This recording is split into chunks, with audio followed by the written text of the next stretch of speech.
Company আর দিনে ছুটি দিছে, তা আপনি কইতেছেন যে বছর খানেক পড়াইতাম, তা এতে বেলা আমার দেশ হয়ে যাইতাম, দিয়েন না, দেশ যাইতাম রেডি বেলা।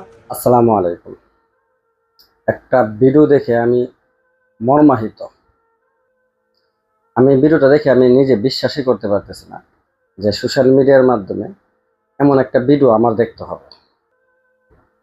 একটা প্রবাসীর গল্প এত কষ্টদায়ক হবে সেটা আমি বুঝতেই পারি না। যারা আমার ভিডিওগুলো দেখছেন আপনারা জানেন আমি প্রবাসীদেরকে নিয়ে অনেক ভিডিও বানাই। আমি ধাপে ধাপে কয়েকটা স্টেপ তুলে ধরবো যে এক প্রবাসী ভাই, জানি না সে কোন দেশে থাকে, কিন্তু প্রতিটা প্রবাসী যদি আপনার সঙ্গে এরকমটা না ঘটে থাকে তাহলে আপনি প্রস্তুত হন। সামনে আপনারও যদি আপনি সচেতনভাবে না চলেন, নিজের বুঝটা যদি না বুঝেন, তাহলে আপনিও এমন একটা শিকার হয়ে যাবেন অতি শীঘ্রই। আমি প্রায় ভিডিওতে একটা কথা বলি যে প্রবাসীদেরকে বোঝার মতন যে যে তাকে জন্ম দিছে, যে মা তাকে জন্ম দিছে, সেই মা এই প্রবাসীদের দুঃখ কষ্টের কথা বোঝে না। যে বাবা তাকে জন্ম দিছে সেই বাবাই তার দুঃখের কষ্ট বোঝে না। 7 বছর প্রবাসে থাকা অবস্থায় এই কথাটা 7 বছর প্রবাসে থাকা অবস্থায় এই কথাটা শুনতে হবে।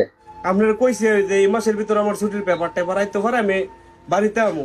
হ্যাঁ, আপনি আমার এখন ফোন দিয়ে কইতেছেন যে বছর খানেক পড়াইতাম। যে আরো 1 বছর থাকো, জায়গা জমিটা রাখতে হবে। আইসি সৌদি আরব আজকাল গাইছি, 7 বছর হয়েছে। 7 বছর তুমি 7 বছরে কি করেছো, এই কথাটা শুনতে হবে। তো একটা প্রবাসী কিভাবে এইভাবে নিজেকে ধরে রাখবে সেটা আমি বুঝতে পারি না। এমন হাজারো প্রবাসীর গল্প আছে, এটা আমি সোশ্যাল মিডিয়াতে আসার কারণে সকলে দেখতে পারছি আমরা, কিন্তু এমন হাজারো প্রবাসীর এরকম সেম গল্পগুলো আছে। আমি আপনাদেরকে কেটে কেটে আমি সেই গল্পগুলো, আমি তার যে প্রবাসী ভাইয়ের সাথে যে ঘটনাটা ঘটছে, আমি একজন প্রবাসী হিসাবে তার তীব্র নিন্দা এবং প্রতিবাদ জানাচ্ছি। না, এখন একটা কথা বালা কইছেন যে 7 বছর কি করলেছে, আমি কিচ্ছু করছি না। আহা, প্রবাসীরা এরকমই। তার বাবা তাকে বলল, বাবা না হয় ভাই, যে তুমি 7 বছরে কি কি করেছো, কি দিয়েছো আমাকে। এটা প্রতিটা ফ্যামিলি, প্রতিটা প্রবাসীকে বলে যে তুমি 10 বছর 12 বছর থেকে কি করছো, 5 বছর থেকে কি করছো। প্রবাসীরা সঠিক উত্তরটাই দিছে। এটা প্রতিটা প্রবাসী এরকমই একটা উত্তর দেয় যে আসলে আমি কোনো কিছুই করতে পারি নাই। প্রবাসীরা আসলে রে ভাই অসহায়। কোথায় যাবে তারা, কোথায় যাবে আপনিই বলেন। সে কি এই উত্তরটা ছাড়া কি উত্তর দিবে? আপনি একটা প্রবাসী হয়ে উত্তর দেন আপনি আমাকে, যে এই উত্তরটা ছাড়া আমি কিছু করতে পারি নাই, যা করার কথা ছিল তা করতে পারি নাই। একটা প্রবাসী নিম্নে কমপক্ষে হলেও একটা প্রবাসী প্রতি বছরে 3 থেকে 4 লাখ টাকা ইনকাম করে। 7 বছরে সে কত টাকা ইনকাম করছে? অনেক টাকা ইনকাম করছে, কিন্তু তারপরও সেই এই উত্তরটাই দেওয়া লাগছে যে আমি কিছু করতে পারি না। হ্যাঁ, আমি কিচ্ছু যদি না ওই করে তাই তো এখন আর আমার লাগি বলেছেন কিতেন যে আমি 1 বছর পরে বাজে তেমন টাকা লাগবে। আমি যদি কিছু না করতে পারি তাহলে আমার জন্য বসে রয়েছেন কি জন্য?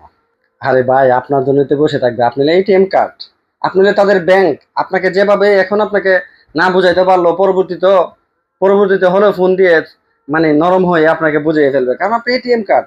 আপনার কিছু হয়ে গেলে আপনি যদি প্রবাসে না থাকেন, টাকা কোথায় পাবে? আপনি দেশে গেলে তো আর টাকা পাবে না। আসলে প্রতিটা প্রবাসীর এই দুঃখগুলো কষ্টগুলো আসলে সহ্য করা যায় না। প্রতিটা প্রবাসী যার যার জায়গা থেকে সে নির্যাতিত নিপীড়িত হচ্ছে, কষ্ট দুঃখ পাচ্ছে।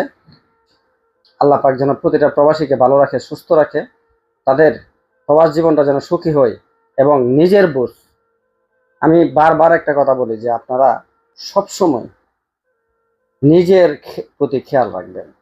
আপনারা যদি নিজের প্রতি খেয়াল না রাখেন, এমন ঘটনার জন্য আপনি প্রস্তুত হয়ে যান। প্রবাসীদের আবেগের কথা, দুঃখের কথা একমাত্র আল্লাহ ছাড়া কেউ বোঝে না। একমাত্র আল্লাহ ছাড়া প্রবাসীদের দুঃখের কথা বোঝে না। বাংলাদেশে একটা লোককে আপনি 14 ঘন্টা এক জায়গায় দাঁড়া করে রাখতে পারবেন না। যদি 500 টাকাও দেন দৈনিক, 1000 টাকা দেন, সে এক জায়গায় দাঁড়ায় থাকবে না। কিন্তু একটা প্রবাসী 48 সেলসিয়াস 50 সেলসিয়াস ডিগ্রির মধ্যে বাহিরের মধ্যে দাঁড়িয়ে কন্টিনিউ কাজ করে যাচ্ছে। যারা আমার ভিডিওগুলো দেখেন সকলকেই বলবো যে একটু সচেতন হন। আপনি সচেতন হওয়ার খুবই জরুরি। আপনি দুনিয়া সম্পর্কে ধারণা নেওয়ার অনেক প্রয়োজন আছে।